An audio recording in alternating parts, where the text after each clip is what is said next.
C'est étonnant, non? Les chroniques de la haine ordinaire.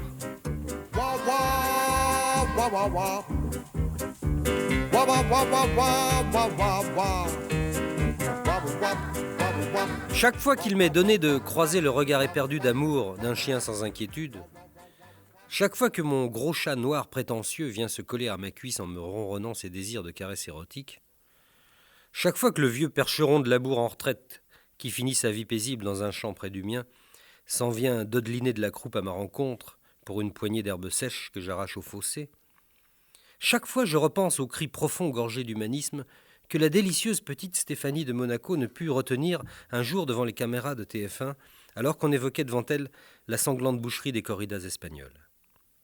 Après tout, avait-elle dit, la voix chargée de lourds sanglots anti-vivisectionnistes, après tout, les animaux sont des êtres humains comme les autres.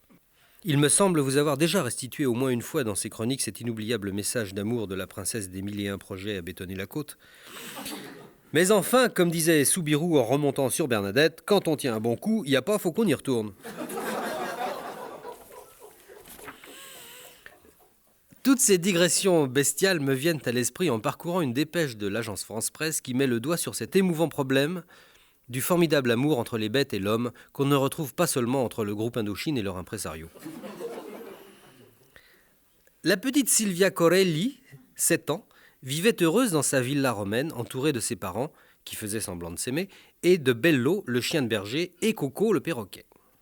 Bello et Coco, sans qu'on eût pu parler d'idylle entre eux, vivaient leur cohabitation aussi bien que n'importe quel président ou premier ministre contraint de subir la leur, c'est-à-dire sans se mordre ni se pincer devant les photographes. Hélas, au début de ce printemps, qui fut tardif, je le souligne à l'intention des éventuels demeurés isothermiques qui ne s'en seraient pas aperçus, le chien Bello avait accumulé un trop-plein de sève animale qui l'incita, au mépris des normes protocolaires les plus couramment admises, à sodomiser le perroquet Coco. Un violent corps à corps s'ensuivit, au cours duquel le chien Bello, frustré d'être éconduit, trancha d'un seul coup de dent la papate à Coco. Coco ne mourut pas, mais la petite Sylvia tomba malade de chagrin de le voir clopiner lamentablement dans sa chambre en sifflotant le pont de la rivière Kouai n'importe comment. Oui, avant le drame, Coco faisait un tabac chaque fois qu'il sifflait la fameuse marche du colonel Boguet. Mais curieusement, depuis qu'il était devenu infirme, il ne parvenait plus qu'à en retrouver les 6 premières demi-mesures qu'il rabâchait sans fin au risque de se ramasser, de la part des voisins excédés, main vase de Chine et main parpaing à travers la gueule. Car sa mélopée, naguère entraînante, s'était faite un rien pénible, pour ne pas dire carrément chiante. Ça donnait ça.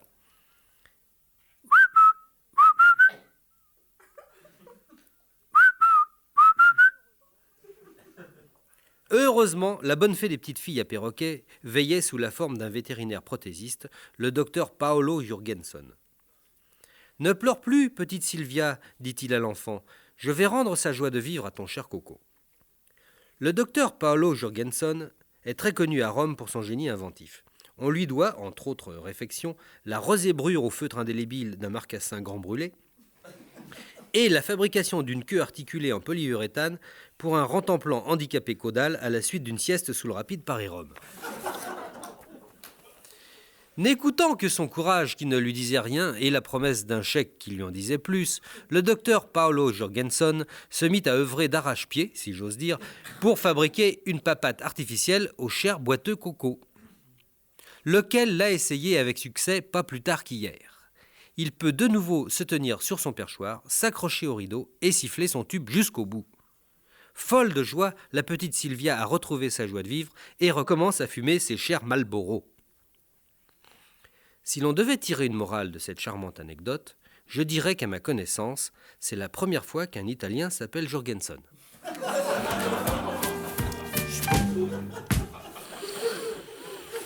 Quant à ces féroces soldats, je le dis, c'est pas pour cafeter, mais ils font rien qu'à mugir dans nos campagnes avec les nuages radioactifs autour. Croyez-moi, c'est pas marrant.